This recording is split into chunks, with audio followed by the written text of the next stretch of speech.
po. Soft drinks.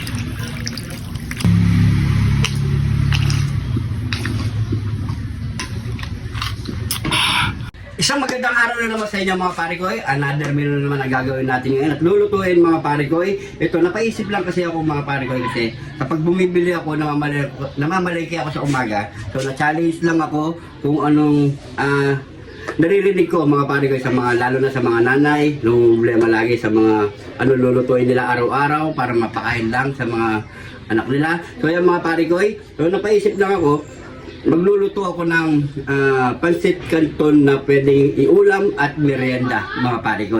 So ito, share itong video na to mga pare ko, ipapakita ko sa inyo lahat ng mga ingredients niya. Let's go! Prepare na tayo mga pare ko ng mga gulay, malinis na lahat yan mga pare ko. Meron tayo ditong canton siyempre at mga gulay, kompleto na yan. At siyempre mga sahog natin, meron tayong hipon. Siyempre huwag natin, number one na huwag natin tatapon ng ating mga ulo ng hipon. Yan ang magkukuha ng pampalasa mga pare ko. Tikyam, squid ball, chicken, at siyempre oyster sauce, toyo, tubig, at siyempre mga pampalasa natin, bawang sibuyas, cubes, magic seasoning, at paminta mga pare. Ready to start to cook na tayo. Let's go! Lalagyan na tayo ng bawang sibuyas, sabihin na natin yan. So una natin iligisa ang ating chicken.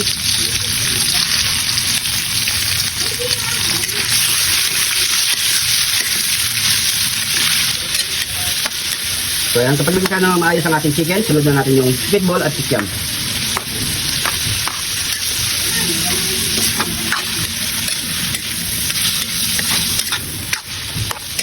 Yan, saka lang natin sunod ang ating hipon. At saka yung ulo ng hipon natin mga pare. Yan ang magdadalang lasa sa ating pancit canton. So, antayin lang natin mamula-mula ang ating hipon. Ito yung sinasabi ko sa inyo mga pare ko na pwedeng iulam at merienda. So pa lang, ulam na. Yaman na kyan. Sakyan!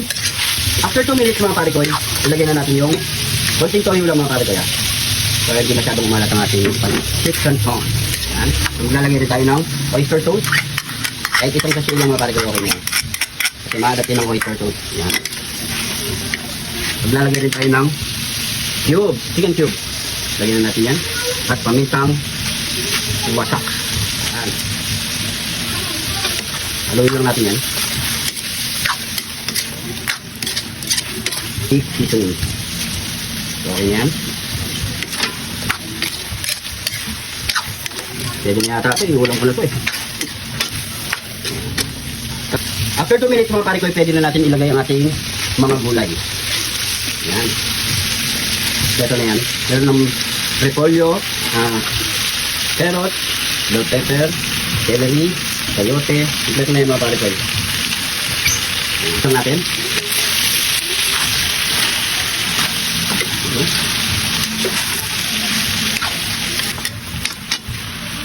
Tubig.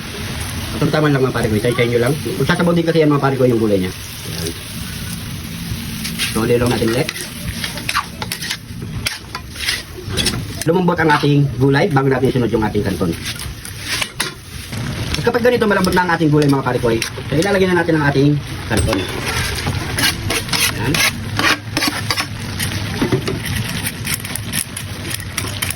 Luin lang natin.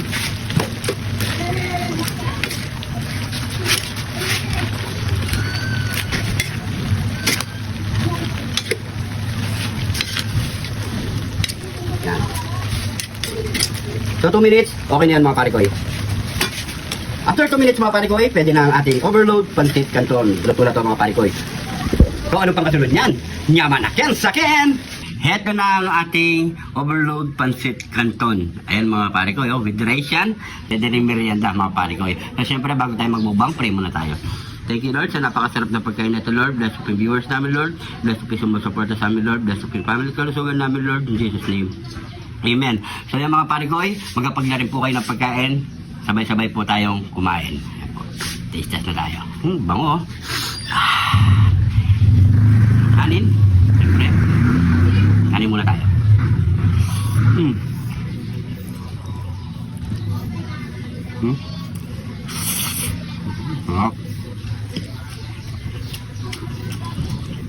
Okay, kanton.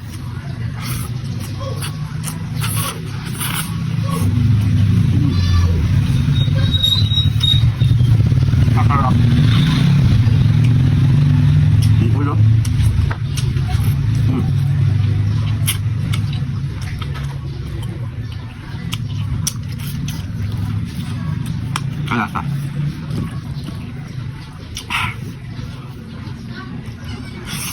Mm.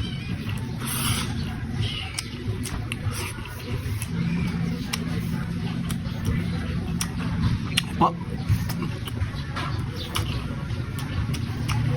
Mm.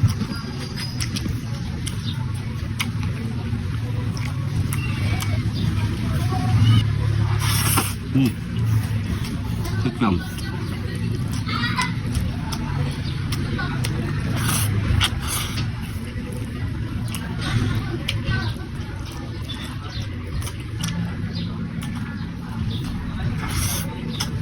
Mm.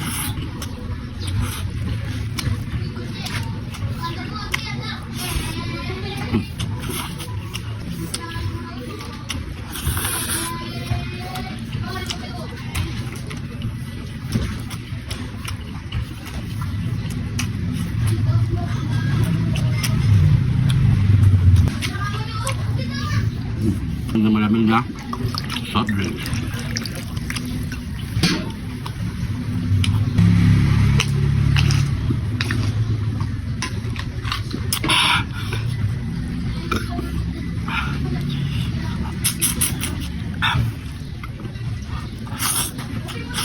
Hmm.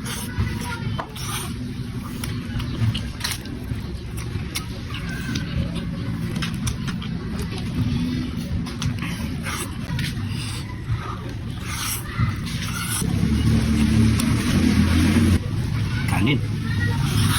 Hmm.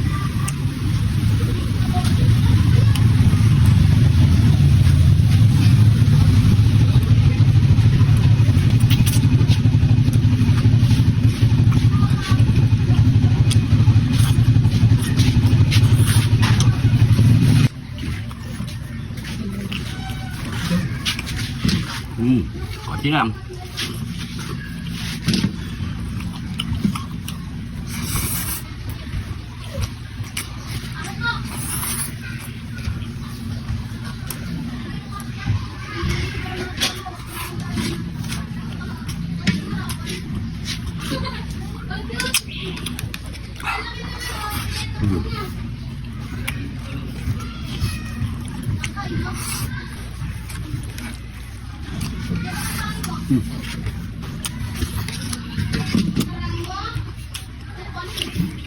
Wah.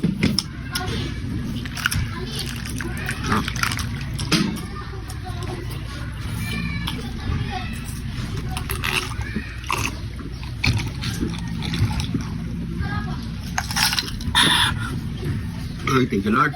So yan mga pare ko, maraming salamat sa panonood. Share na lang po mga pare ko, maraming salamat sa panonood. Kung di pa nakapollow, mag-follow na. At syempre sa mga bagong followers natin dyan, maraming salamat po. Welcome na welcome po kayo dito sa Jun TV. Ingat po kayo lagi dyan. God bless po.